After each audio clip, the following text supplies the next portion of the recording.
Bismillah, halo, selamat malam sahabat teman hidup semuanya. Hari ini aku sedang bermain petak umpet sama seseorang, dimana yang menang adalah yang beriman dan bertakwa, dan yang kalah adalah dia yang lemah hatinya, dan yang kuat adalah dia yang bisa menahan hawa nafsunya. Perang yang terberat adalah memerangi hawa nafsu dalam diri, nafsu syahwat, nafsu keduniaan, nafsu kekuasaan, nafsu keserakahan terhadap dunia ini. Bukan dunia yang menggenggam kita, tetapi kitalah yang menggenggam dunia. Bukan nafsu yang mengendalikan kita, tetapi kitalah yang mengendalikan nafsu. Untuk apa kita mempunyai nafsu? Kita salurkan ke hal-hal yang positif. Bukan kita yang dikendalikan makhluk astral, makhluk gaib, tetapi kitalah manusia yang paling sempurna akhlaknya yang mengendalikan mereka.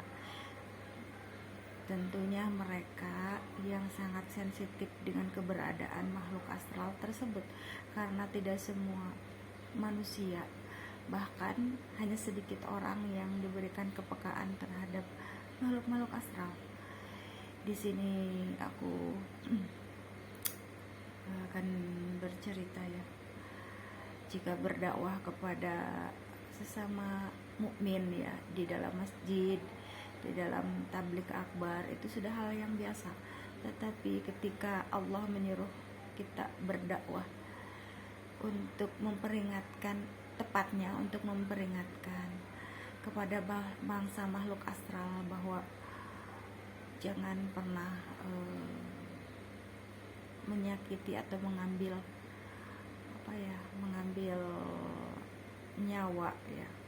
nyawa dari orang-orang yang tidak berdosa, karena di akhir zaman ini banyak sekali ilmu klinik, bahkan di tempat-tempat yang strategis pun sering kerap terjadi rawan kecelakaannya. Dan di situ yang penyebabnya adalah makhluk-makhluk astral yang jahil ya. Ada juga yang suruhan, ada juga yang mereka hidup di alam gitu, yang di jalanan, seperti di jalanan. Makanya di sini kalau aku katakan aku tidak bisa berdakwah, karena meskipun diminta ya, meskipun nenek aku tuh ingin sekali aku menjadi pendakwah, tapi aku tidak bisa ya. Aku hanya bisa saling mengingatkan kebaikan kepada teman-teman YouTube ya, teman-teman semuanya. Untuk saling mengingatkan kebaikan kita harus kenal dulu. Kalau kita kenal maka akan sayang. Kalau sudah sayang kita akan saling mengingatkan dalam kebaikan. Di sini ketika kita mau berdakwah ke suatu majelis taklim, yang aku maksudnya yang aku dulu kan jemaah tablik ya, jemaah. Jadi mungkin yang para pendakwah itu harus menguasai, kalau orang yang berperang itu, si tentara itu harus menguasai medan itulah pertempuran. Jadi di sini di akhir zaman ini ya, jadi berdakwah itu bukan hanya kepada manusia, tetapi kepada para jin-jin astral yang kerap sekali menyakiti manusia ya. Di sini berarti ada tugas-tugas yang Allah berikan agar seseorang itu mengislamkan jin-jin yang kafir ya. Setidaknya ada yang ikut sama kayak manusia, ada yang ikut menjadi jin muslim, ada yang tetap kafir ya di situ. Dan untuk ceramah ke dunia lain itu otomatis kita harus masuk ke dalamnya, ke dalam dunia lain itu. aku sering nonton Antara Dua Dunia, terus yang dulu apa ya, sering uka-uka gitu. Aku senang waktu aku lagi kerja di Jakarta ya, di Parta Medika. Jadi aku di tempat kosan suka nonton yang senang banget itu, dunia lain itu. Ada dunia lain itu senang banget. Jadi aku dituntun, ditatah gitu. Jadi kenapa ya lihat yang uka-uka itu senang, padahal takut tapi senang gitu ngelihatnya. Jadi di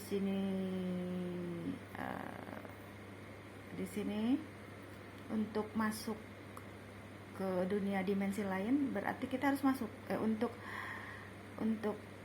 kalau dibilang mah untuk saling mengingatkan dalam kebaikan ya, bukan hanya kepada manusia, kepada jin juga. Jadi kita harus masuk ke dunia lain itu. Jadi kita dunia lain itu sama seperti seorang ustadz ya, berceramah ke orang-orang yang club malam. Jadi dia harus masuk ke klub itu, ke klub malam gitu. Dan di situ risikonya besar. Kalau kurang kuat iman itu ya bisa tergoda gitu. Dan itu resiko seorang pendakwah yang masuk ke klub malam. Ke klub malam juga itu luar biasa pahalanya besar, karena di situ harus menanggung resiko besar. Setidaknya mah ya manusia biasa ya, mungkin ya disinilah ke bekalnya iman itu yang kuat untuk masuk ke sana. Sama seperti seseorang ingin apa ya, kalau saya bilang ingin menyampaikan suatu kebaikan, nasihat ke dalam dimensi lain. Kalau dimensi lainnya ada di dalam air, berarti dia harus menyelam dong ya. Jadi otomatis dia harus masuk ke dalam air, memperingatkan dalam kebaikan di situ. Dan alam itu tidak akan nurut ya sama orang yang zalim kepada makhluk alam lain. Gitu. Dia hanya akan nurut kepada seseorang yang benar-benar menyayangi alam, terus menjaga keseimbangan alam, gitu. Tidak mengeksploitasi alam di situ. Jadi di sini Allah memilihkan seorang untuk mendatangi mungkin suatu dunia lain karena akhir zaman ini berkaitan dengan alam semesta. Jika ada ulama yang bicara ya, aku tidak mau sok tahu, tetapi aku selalu menyimak bahwa akhir zaman ini adalah akhir zaman yang menggunakan ilmu rohaniyah itu. Aku bisa membenarkan itu ya, ilmu rohaniyah. Terus pokoknya salah satu ulama lah ya, ilmu rohani gitu, akhir zaman ini rohani. Terus yang berkaitan dengan alam semesta, dengan adanya kekuatan alam. Jadi jangan semata-mata, karena tidak sembarangan orang memiliki kekuatan seperti itu, dan hanya orang-orang tertentu yang diberikan kekuatan itu, karena mereka dekat dengan alam. Mereka juga selalu menjaga keseimbangan alam dan menyayangi alam. Di sini konsekuensinya berat, karena mereka berhubungan dengan makhluk-makhluk alam. Bukan berarti mereka menyekutukan, tidak, karena seorang hamba itu hanya akan menyembah Allah, dan alam semesta itu harus tunduk kepada Tuhan yang disembah si hamba itu gitu. Jadi kita ini sebagai hamba, aku ini sebagai hamba, dan aku hanya taat kepada perintah Allah. Dan kewajiban kita itu menjaga keseimbangan alam, menyayangi alam semesta gitu. Ada yang kelihatan, ada yang tidak kelihatan. Di sini hanya kebaikan hati, orang-orang baik, berbudi baik, beramal baik, yang senantiasa selalu dalam penjagaan perlindungan ya. Karena setiap petunjuk yang didapatkan itu harus ada kerjasama alam. Kita akan petunjuk kemana kaki kita melangkah, kita digerakkan dengan sendirinya. Jadi kayak ada kekuatan magnet dari alam gitu ya. Alam adalah ciptaan Allah, jadi Allah itu menggerakkan apa ya, kalau kita dari alam itu jadi membantu gitu. Kalau kita, apalagi kalau berbuat kebaikan itu selalu membantu di jalan-jalan baik dan benar gitu. Tetapi di sini untuk berbuat baik dan benar itu berat sekali konsekuensinya. Berbeda sekali dengan berbuat munkar. Maksiat itu paling gampang dilakukan, tetapi ya itulah, dosanya luar biasa ya di situ. Jadi tugas aku itu sudah selesai, aku hanya ingin istirahat, ngadem ya.